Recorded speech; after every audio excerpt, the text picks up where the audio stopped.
मनुस्मृति के प्रथम अध्याय के श्लोक नंबर 66 से 72 तक एक सांख्यिकी गणना बताई गई है, जिस गणना के अनुसार सृष्टि और पृथ्वी की आयु बताई गई है। यदि हम गूगल पर आज सर्च करते हैं कि पृथ्वी की आयु कितनी है, तो वो भी अप्रॉक्सीमेटली 4.52 बिलियन ईयर्स दिखाता है, लगभग 452 करोड़ साल। और यदि हम मनुस्मृति की उस गणना को देखते हैं जो लगभग 5000 साल पहले लिखी जा चुकी है, इवन उससे भी पहले, तो 360 मनुष्य वर्षों को जोड़कर एक दैव वर्ष बनता है। ऐसे 4000 दैव वर्ष और उनकी 400 संध्या, 400 संध्यांश मिलाकर एक सतयुग बनता है। दैट मीन्स 4000 प्लस 400 प्लस 400 अर्थात 4800 गुणा 360। सतयुग की आयु 17,28,000 वर्ष बताई गई है। अगला युग त्रेता युग 1000 कम करने पर 3000 वर्ष, और उधर संध्या और संध्यांश में 100 वर्ष कम करने पर उसकी आयु निकलती है लगभग 12,96,000 वर्ष। इसी गणना से द्वापर की आयु और कलयुग की आयु बताई गई है। कलयुग की आयु 4,32,000 और द्वापर की आयु 8,64,000 वर्ष बताई गई है। यदि हम इन चारों को जोड़ते हैं तो 43,20,000 वर्ष बैठता है, जिनको एक महायुग कहा जाता है, अर्थात 4 युगों की एक कल्प को महायुग बोला जाता है। ऐसे 71 महायुगों के होने पर एक मनवंतर पूरा होता है।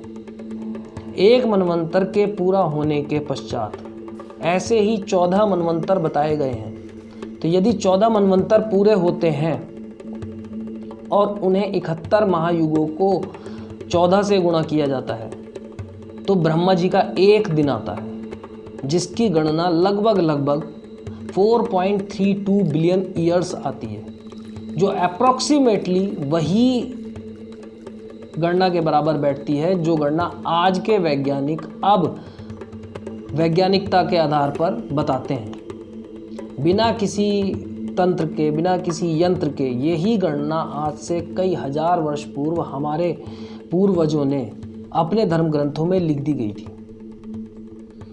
उसी के साथ साथ यदि हम बात करें इवोल्यूशन ऑफ लाइफ, मतलब जीवन का किस तरह से उत्पत्ति हुई, जीवन किस तरह से चला, तो ये भी हमारे विष्णु पुराण में, वराह पुराण में स्पेसिफिकली डिस्क्राइब्ड है। यदि हम पहले विष्णु जी के अवतार को लेते हैं तो वो मत्स्य अवतार था।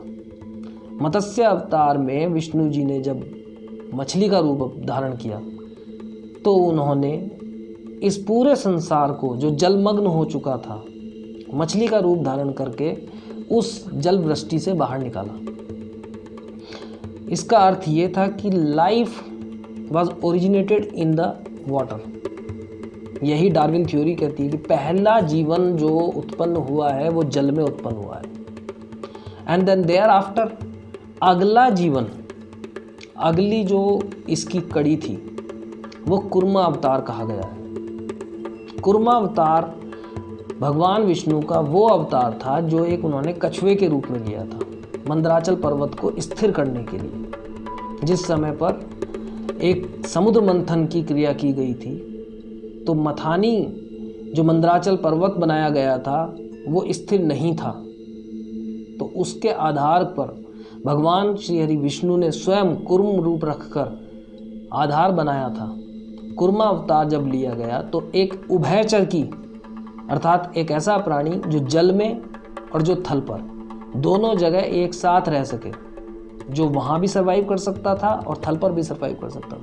That means the another link of life was originated over there. Then thereafter, अगर हम विष्णु पुराण को ही रेफर करते हैं तो उन्होंने वराह अवतार बताया। वराह अवतार लेते समय भगवान श्री हरि विष्णु ने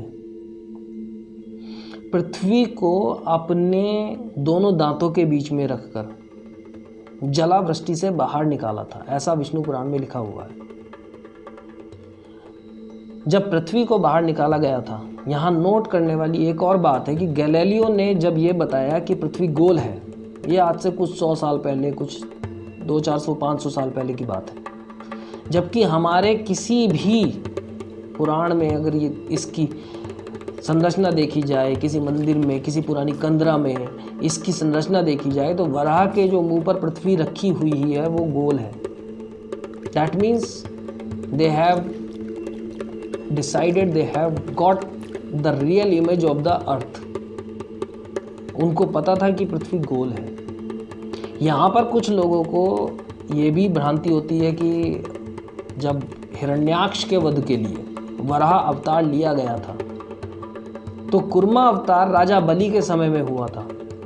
कुर्मा अवतार वराह अवतार के बाद आता था, लेकिन वहीं विष्णु पुराण में जहाँ वराह अवतार का उल्लेख है, उसी के अगले श्लोक में स्पष्ट रूप से ये लिखा गया है कि जैसे भगवान श्री हरि विष्णु ने पहले कूर्मा अवतार, उससे पहले मत्स्य अवतार लेकर पृथ्वी का उद्धार किया, उसी प्रकार अब वराह अवतार लेकर पृथ्वी को स्थापित किया।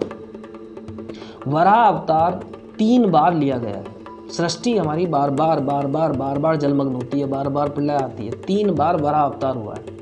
ये वराह अवतार नील वराह अवतार था। उसके बाद आदि वराह अवतार हुआ जिसमें हिरण्याक्ष का वध हुआ। ये तीसरा जो वराह अवतार था वो श्वेत वराह अवतार था, जिसके कल्प में हम अब जीवित हैं। यदि हम अपने मंत्रों को, संकल्प को भी पढ़ें तो श्वेत वराह कल्पे बोलते हैं हम।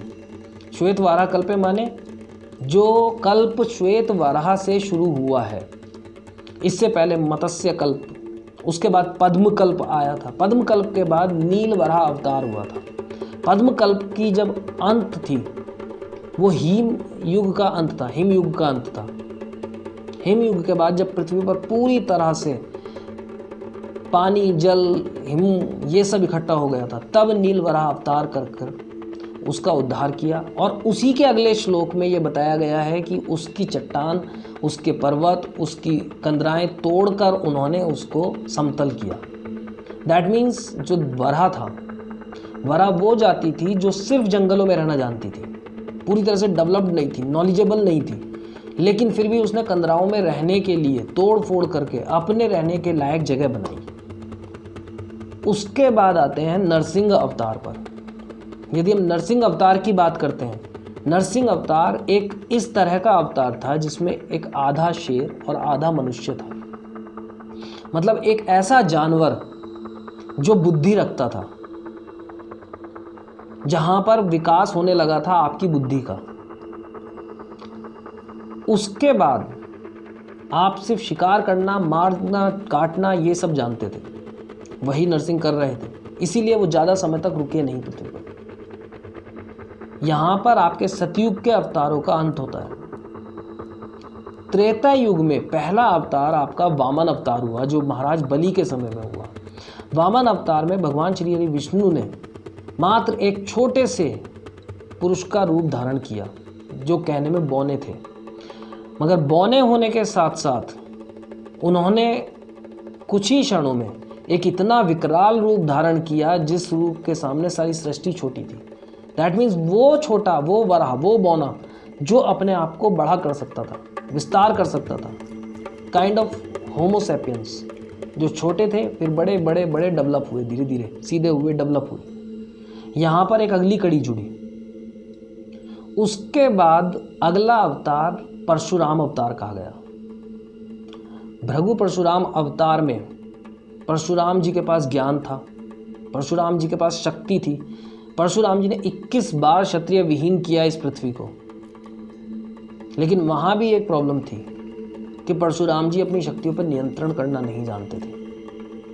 वो आवेश में, क्रोध में वो निर्णय ले लिया करते थे जो निर्णय उनको बुद्धि के साथ लेने चाहिए। इसलिए उनका भी समय काल एक ऐसे अवतार के साथ बदला गया जिस अवतार के पास विवेक था, नीति ज्ञान था और मर्यादा का ज्ञान था, भगवान श्री राम। जब भगवान श्री राम का अवतार हुआ, वो पूर्ण पुरुष, पुरुषोत्तम, पहला ऐसा अवतार कहा गया। क्यों? क्योंकि तब तक ह्यूमन डेवलप हो चुके थे। डेवलपमेंट आपकी चरम सीमा पर था, आपकी बुद्धि, आपका विकास। आप एक ऐसे पुरुष के तौर पर थे जो ना किसी को धोखा देना जानता था, ना किसी के साथ छल करना जानता था, लेकिन अपनी मर्यादा में रहते हुए अपने काम को बहुत अच्छी तरह से करना जानता था और अपनी बुद्धि का पूरा प्रयोग करना जानता था। उसके बाद अगला अवतार भगवान श्री कृष्ण का और बलराम जी का भी कुछ जगह कहा गया है।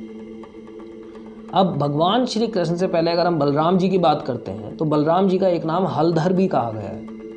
हलधर अर्थात कोई ऐसे ही नहीं उनको हलधर कह दिया, उनके पास एक हल था जो उनका अस्त्र बताया गया है, जिससे वो युद्ध करते थे। और सही मायने में यदि हम देखें तो हल किसान और खेती के काम आता है। दैट मीन्स ये वो युग था जहाँ पर खेती डेवलप हुई, कृषि डेवलप हुई, और कृषि ने ही मनुष्य को एक ऐसी स्थिति में लाकर रखा जहाँ उसने मांस भक्षण से एक फल भक्षण और औषधि भक्षण की तरफ कदम रखा। यहाँ ये एक नया चरण था, नया युग था, नई शुरुआत थी। अब बलराम जी के छोटे भाई भगवान श्री कृष्ण, जिनको यदि राम 12 कलाओं में माहिर कहे गए थे तो भगवान श्री कृष्ण 16 कलाओं में माहिर कहे गए थे। वो छल करना भी जानते थे, वो नीति में भी राम से ज़्यादा निपुण थे, वो राजनीति भी जानते थे, वो कूटनीति भी जानते थे। उन्होंने रणछोड़ नाम रखवाने पर भी अपने लिए कोई शोक नहीं किया। वो पुरुष आज के युग का प्रतिबिंब था। यदि आपको जीना है, उन्होंने एक ऐसा ज्ञान बताया कि यदि आपको जीना है, यदि आपको सरवाइव करना है, यदि आपको बेस्ट मैनर में जीना है, तो आपको अपने धर्म का पालन कैसे करना है, कैसे आपको उसी धर्म की रक्षा के लिए यदि अधर्म के रास्ते पे यदि कुछ ऐसा काम भी करना पड़े जिससे धर्म रक्षण होता है तो वो भी करने से नहीं चूकना है। यहाँ आपके अगले और फॉरमोस्ट सबसे ज़्यादा इम्पोर्टेंटली सबसे ज़्यादा डेवलप, सबसे ज़्यादा विकसित पुरुष का जन्म हो चुका था। उसके बाद अगला जो हमारे यहाँ अवतार बताया गया है वो भगवान श्री कल्कि अवतार है, जिनका अवतार कलयुग के अंत में होगा। कलयुग के अंत में संभल ग्राम में होगा। ये भी स्पेसिफिकली आपके पुराणों में लिखा हुआ है, इंगित है। ये सब चीज़ें यदि हम देखें तो साइंस जो हमारी बोलती है पृथ्वी की आयु को लेकर, सृष्टि की आयु को लेकर, उनकी कैलकुलेशन को लेकर और ह्यूमन डेवलपमेंट को लेकर, लगभग वही सब कुछ है जो हमारे वेदों में, पुराणों में लिखा जा चुका है। आज हम कह सकते हैं कि हम बहुत विकसित हैं, लेकिन सही मायने में हमारा विकास बहुत पीछे छूट चुका है, क्योंकि हम कहीं ना कहीं ऐसी पाश्चात्य सभ्यता के पीछे हैं जो हमारा ही विकास चोरी कर कर, हमारा ही विज्ञान चोरी कर कर हम ही को पढ़ाने के लिए लगा हुआ है। ज़रूरत है तो सिर्फ इतनी कि हम अपने विज्ञान को थोड़ा बारीकी से समझ सकें। ये सब करने के लिए मुझे भी विष्णु पुराण, मनुस्मृति, वराह पुराण, कल्प, पद्म पुराण ये सभी देखने पड़े, पढ़ने पड़े। यदि हम इनको पढ़ेंगे, हमारे पास भविष्य पुराण है जिसमें स्पेसिफिकली लिखा हुआ है कहाँ कहाँ कैसे कैसे कौन कौन जन्म होगा। एक छोटी सी चीज़ और है कि विष्णु पुराण में जब हमने इसके बारे में पढ़ा तो ये पाया कि विष्णु पुराण वेद व्यास जी ने लिखा था। और वेद व्यास किसी एक व्यक्ति का नाम नहीं था। वेद व्यास एक ऐसी पदवी है जिसने वेदों का व्यास किया, उस व्यक्ति का नाम था। प्रथम वेद व्यास ब्रह्मा जी कहलाए हैं। अभी तक 28 वेद व्यास हो चुके हैं और विष्णु पुराण में लिखा हुआ है, वर्णित है कि अगले वेद व्यास द्रोण पुत्र अश्वत्थामा होंगे। हर कल्प जब वापस होता है तो सतयुग कई बार हो चुका है, हर बार रामायण होती है। द्वापर, त्रेता, कलयुग सब कई बार हो चुके हैं। यहाँ पर जब आपके अगले वेद व्यास आएंगे, वहीं पर साथ ही साथ एक चीज़ लिखी हुई है। लगभग अगर हम मान के चलें कि हमारा पुराण, हमारा संग्रह बहुत पुराना भी नहीं है तो कुछ हजार वर्ष पुराना तो है ही। जहाँ से हम पढ़ रहे हैं, जब हमारी मगध, जब हमारी सारी नालंदा यूनिवर्सिटी थी, इनसे भी पहले था। उसके कुछ श्लोकों में कौटिल्य का, चंद्रगुप्त का, मलेच्छ जाति का, धनानंद का पूरा वर्णन दिया हुआ है। अर्थात बताया गया है कि आगे कलयुग में ये होंगे, धनानंद होंगे। धनानंद को कौटिल्य नाम का एक ब्राह्मण एक शूद्र बच्चे की मदद से हराएगा। यहाँ पर भविष्य को कोई ऐसा नहीं है कि बहुत बड़ी चीज़ है कि भविष्य को हमें देखना है। भविष्य इसलिए देख पाते हैं क्योंकि भविष्य रिपीट हो रहा है, हर बार वही सब कुछ हो रहा है विद सर्टेन माइनर चेंजेस। थोड़े थोड़े चेंजेस होते हैं। इसके वृतांत रामायण में भी मिलते हैं। जब भगवान श्री राम निर्वाण के लिए जाने की बात थी तो हनुमान जी जब उनके पास बैठे हुए थे तो हनुमान जी के होते हुए यमराज वहाँ नहीं आ पा रहे थे। तब भगवान श्री राम ने अपनी एक अंगूठी को एक छेद में डाल दिया था, छोटे से एक छेद में, और हनुमान जी को बोला था कि जाके लेके आओ। जब हनुमान जी उस अंगूठी को लेने गए तो वहाँ पे सैकड़ों अंगूठी थी। किसी ऋषि को, कोई मुनि वहाँ बैठे हुए थे, उनसे पूछा हनुमान जी ने कि ये इसमें से मेरी भगवान की अंगूठी कौन सी है। तो ऋषि बोले कि जब भगवान श्री राम के जाने का समय होता है तब एक वानर आता है और अपनी अंगूठी ढूंढता है। इसका मतलब हर बार, हर कल्प में, हर त्रेता में राम आते हैं और राम जाते हैं। यही आधार बताया गया है हमारे धर्म ग्रंथों में कि आत्मा अजर अमर है। बाकी ना मानना मानना हमारे सबके ऊपर है, अपने अपने पर्सनल पर्सपेक्टिव्स हैं। मैं तो सिर्फ इतना चाहूँगा कि हम लोग अपने ग्रंथों के बारे में जानकारी लें, अपने ग्रंथों के बारे में जानें। धन्यवाद।